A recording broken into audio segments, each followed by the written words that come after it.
Great, welcome everyone. Thanks for being here today.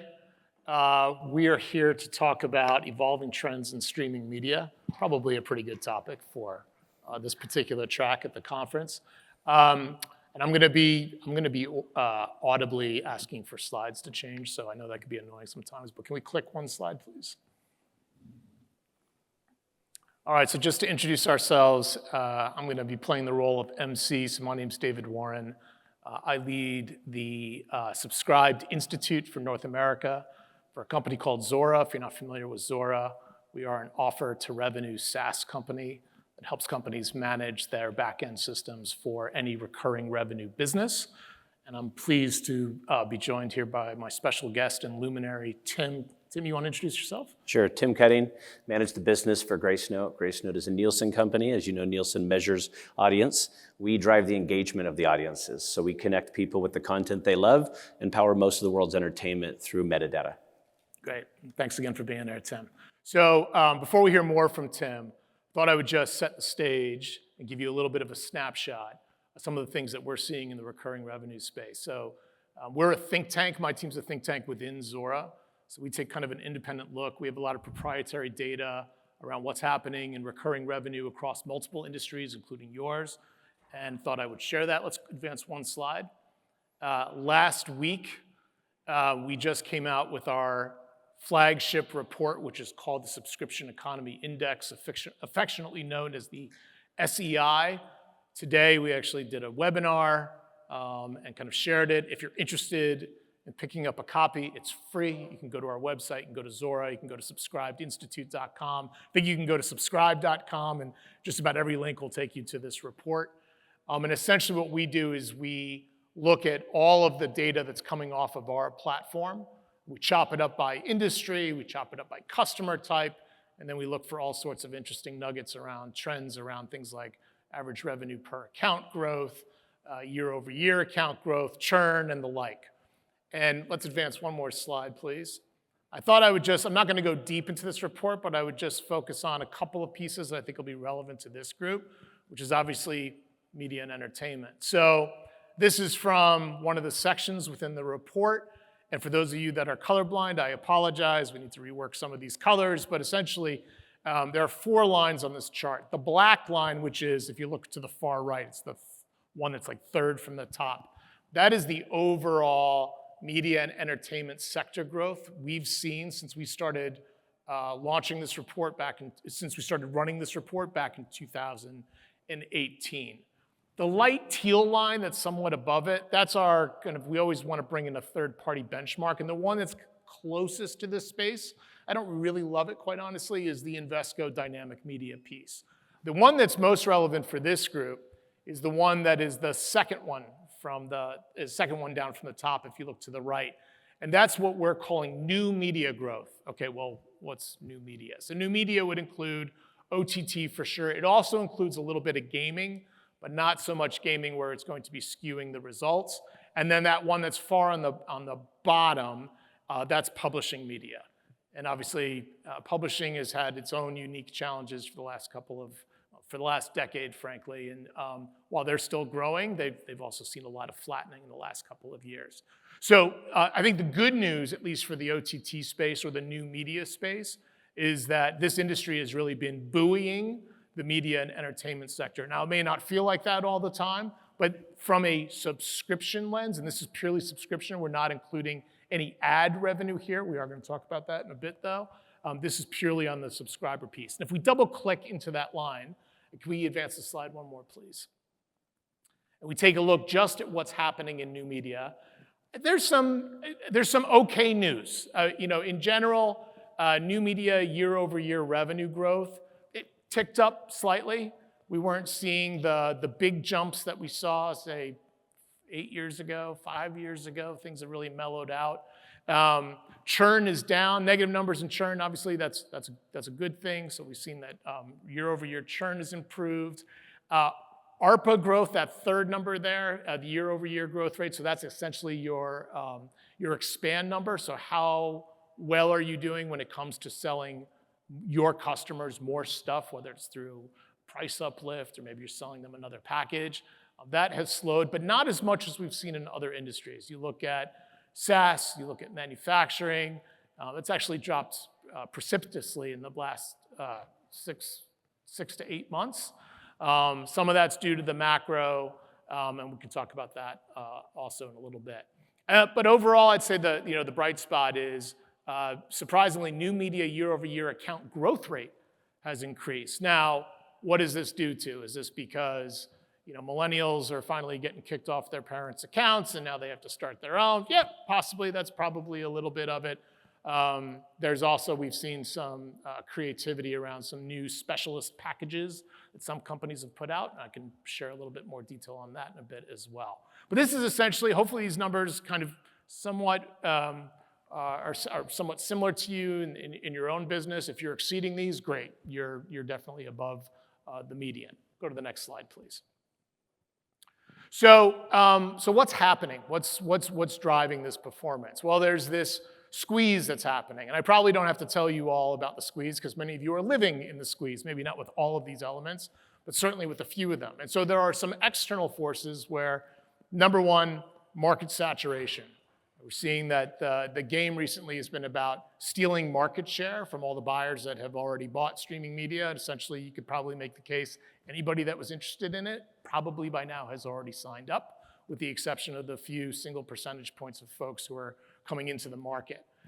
We're seeing declining disposable income. Most people, if you're all from the US, you're probably familiar with some of these numbers, but obviously we're seeing that revolving debt is up, but delinquencies are also up. Median housing prices are higher than they've ever been when compared to median salary. They're over 6x. And then also just looking at things like food.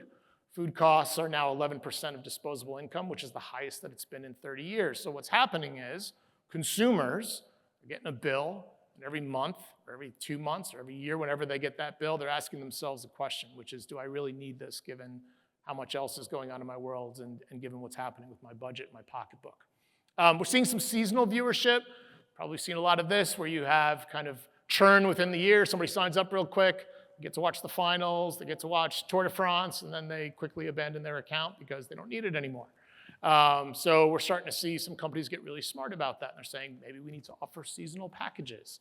And then we're also seeing original content from scale players.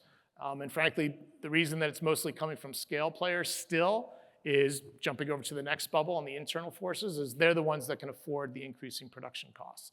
As you all know, production costs have just gone up and up and up over the last couple of years.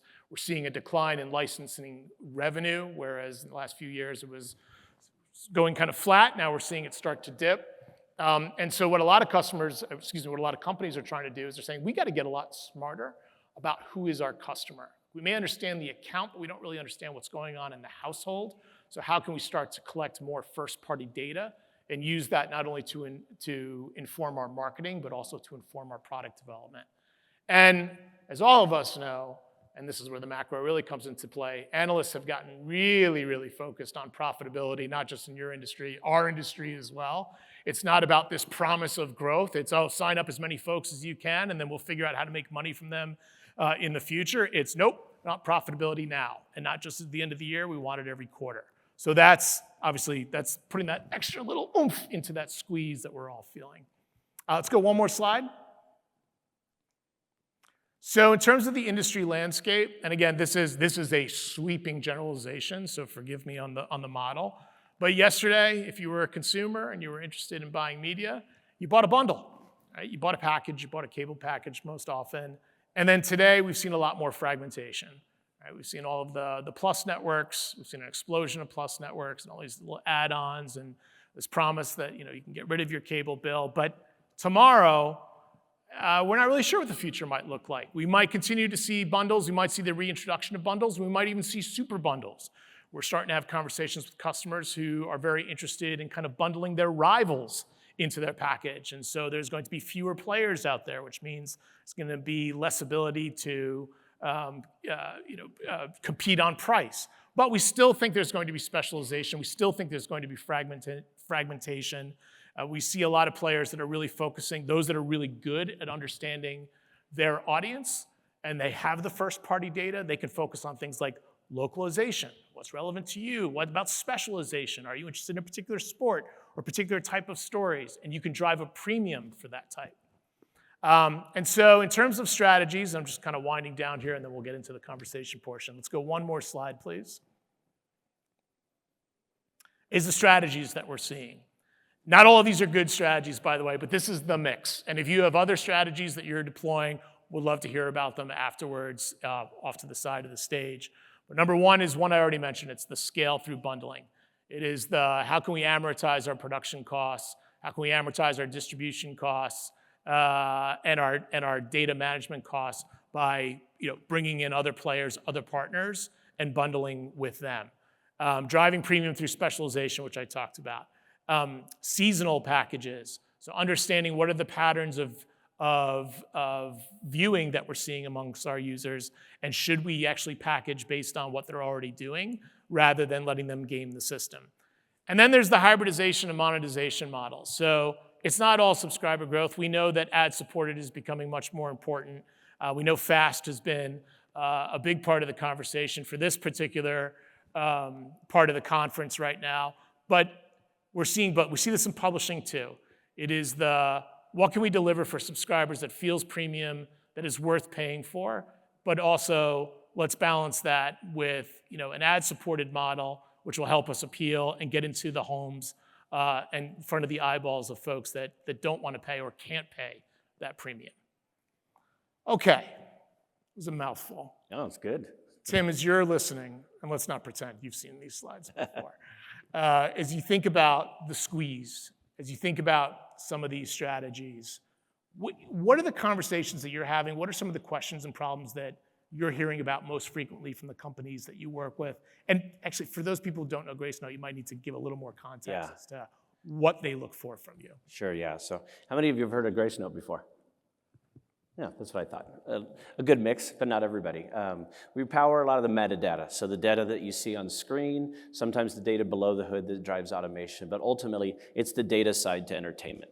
And in our case, the metadata side. So with these clients, I think, and David did a great job of almost taking us through the journey of streaming over the last several years, right? Where SVOD at one point, advertising was not an enemy, but it was to cost reduce. You want to pay more to get the ads out, making an ad almost your enemy. And I think, as our customers evolve through some of the themes that David talked about, increased production cost, how can I spend this much on original content and still make a profit dollar as profitability and margin comes more into focus with business? All of these things come to the surface. And ultimately, behind any of this is a consumer that obviously has to want to use your service, see some demand in that. And so I think our clients, and most of our clients are the names you go to consume content. A TV manufacturer, a pay TV operator, a digital platform. They're all kind of thinking about their catalogs. Are those catalogs suited for the clients today? Is it heavy weighted on premium content, which tend to skew towards SVOD? Is it heavy weighted towards highly syndicated content, which tends to skew towards advertising? The sweet spot, what is kind of nice about Gracenote in 2024, and this wasn't always true of the company, is at this point, we really serve all these different constituents. So we work with the publishers, we work with the platforms, and we're working on both sides of the fence with all of them to figure out how do we onboard content quicker, what type of content is important to this catalog. And I think back to the first question there is these clients are revisiting their catalogs, and ultimately that leads them to FAST, which is one of these hot new avenues that you could complement an SVOD strategy with, right? We all think the word HBO and we think pay TV, and clearly there's still high demand for that. But we also know names like Pluto now and Tubi, which are very popular at free content, ad-supported content. Gracenote really sits right in the middle there of helping everybody accelerate their time to market from the publisher and really help the consumer find the content they love. Great, and to be fair, can we advance one slide because, and it's a visually very attractive slide compared to what I was showing here, but can you talk through kind of some of these labels and these tags that we see here and what they mean and how people are using them? Yeah, so once our clients we get past the thought of what catalog and what content they're trying to promote this year or next year, then it's really about how do you merchandise that content? How do you get it found? And all of you have been familiar with Google search. It drives a huge SMB economy for the United States. If you launched a t-shirt shop today, where would you try to thrive and survive? The first page results of Google when they search for something in your genre. Content's no different, right? That first page of results on the set-top box, on the universal search of the TV, is highly driven by the data you're seeing on the screen. We're all moving towards natural language. We can't conform to 10 finite genres that have been around for the ages, right? Our kids don't talk like the parents, which don't talk like our grandparents. So natural language drives us to diversify the type of data that we use and deliver to our clients and collaborate with them, to be frank. Like, it's not like we prescribe this. We work with them to understand their catalogs, and there's kind of a joint application of how the data gets created, applied, and then utilized by them. Ultimately, they own the cocktail at the end of how they take this and apply it. But if I had one theme tying it back to the questions we're talking here, it's really about how do you get your content found, and data drivers like this help them, and it comes back to that first page of results and finding applicability, that something that the customer was looking for, and having that sweet spot of being able to deliver that content for them, not give them search results that are completely questionable compared to what they were hoping to find. So if the number one question that you're hearing is, how do I make it easier for my content to get found? What are the most common strategies? And you don't have to limit yourself to the ones I showed you, but is it the specialization? I'm trying to drive more premium, and I'm trying to find buyers that are willing to pay more. Is it more on I'm trying to improve the profitability of fast?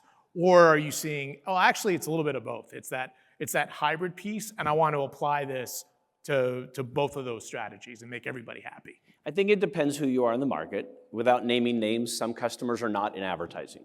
So they have a strict SVOD or TVOD strategy. And so again, it starts with their catalog and their business model. And for them, it's really driving this type of data against, a voice search or a related contextual search. We do a lot of work around reasons why you watch something so that we can serve up relevant content that you might click on next, or gives you a really great choice before you make that final decision.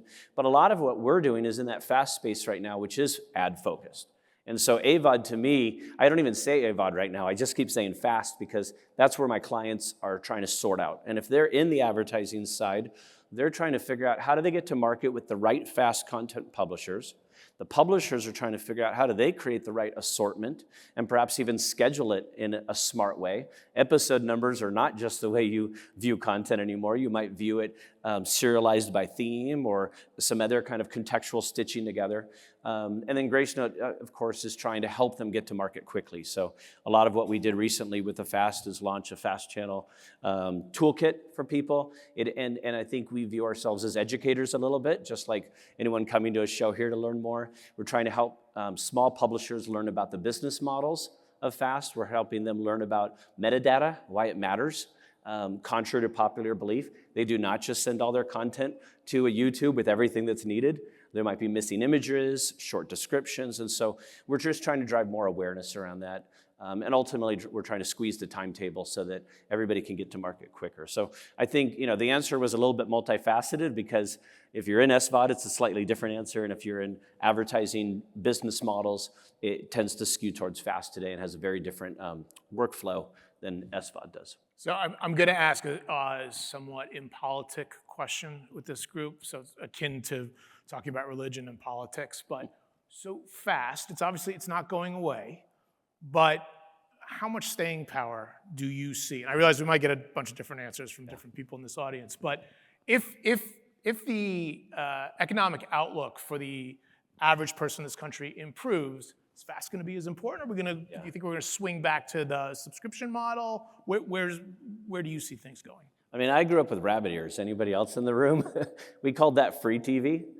I think free TV, we might call it fast because it's in vogue and it fits the business model and what's going on to assemble it all. But ultimately, it's free TV. And I think, whether the economy is booming like it was in the past, or interest rates are rising and food prices are going up, free is always going to be sellable. Right? As long as you can hopefully make a nice dollar off the advertising. But we really, at least with a North American-centric view, we really haven't seen that wane a lot. Advertising's generally done well over the decades of TV and broadcast, right? Obviously, international markets have different values they place on advertising. But I think if you combine free and a way that the publishers can make money, and obviously the aggregators make money, whether it's a TV or a phone or whatever they're hawking, I think there's a perfect kind of combination for it to have staying power. So we when we talk to customers in the media space is this 4-question test that we run by them, because they're always looking for something that's actionable. And so the first question is, how well do you know your customer, your consumer at the end of the day? And they'll say, yeah, we do a lot of research. We have a lot of data from companies like Nielsen and research that we're doing as well. Okay, great. So you know who they are. Do you know why they choose you or why they come to you?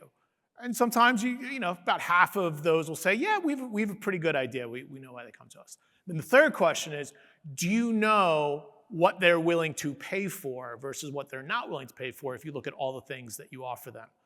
That question, then it drops off another 50%, so now we're in that top quartile of folks. It's like, great, so to that top quartile, based on everything you know, what are you doing to change the way that you innovate on content or the way that you deliver an experience? How are you using that every day to kind of drive stickiness with that customer? And then the response rate really falls off, not because they're lazy or because they're stupid, but because it is really difficult to do, because you have to have that constant stream of information and that data that's coming in. And so, but this is the guidance that we give any company that's trying to pivot, that's trying to navigate how much is fast, how much is subscriber, am I gonna have to pivot again? I realize you're very focused on the metadata for the content, but then can you talk a little bit about building a bridge back to the customer, even in a fast model? How do you advise or how do you talk to companies about how to do that? I think you have to really be intelligent in both. And data is data, right? There's times where you can get less personal data, and there's times where you can get more content data, or maybe the flip it. To really be intelligent, you need to know both. The more you know about the consumer, you can start to drive some heuristics around what they want. And we've used the word psychograph, where you can build a graph about your user base. But if you don't have a psychograph that relates to content, then you really don't know what to offer them up. You might know their demographics and various attributes. I think where we focus, and where this comes together, is if you understand content at a relevance level like that, you can start to map these attributes to demographic attributes. And so then you can find a little bit more of that quadrants where you might place various consumers that are on your platform and then be able to serve up relevant results. We have an interesting product called personalized imagery. And what I love about it is the fact that you take a Die Hard movie that has everything from Bruce Willis, explosions, right? Lots of different themes. But you can apply different imagery, whether somebody likes the evil villain in it, or whether they want the Bruce Willis shot, or some other type of aspect to that movie. But you can tie merchandising to your knowledge about the user. So that's where it all comes together. I think if you just know the user, no content, you're kind of lost. And if you just know the content without the user, you wouldn't know what to send them. It's the mix of the two. Just because we have time, and I like social experiments, how many of you out there would say you are leader of the pack when it comes to understanding who your consumer is, who your core is? Show of hands. Okay, not leader of the pack. How about top quartile? Top 50%?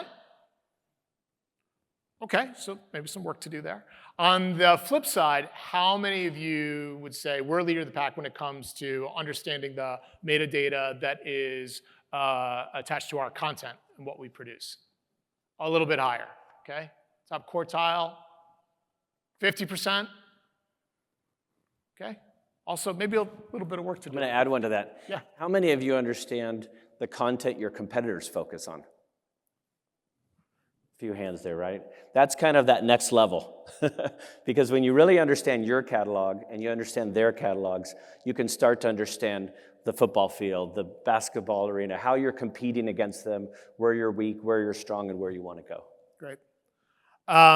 So one final question.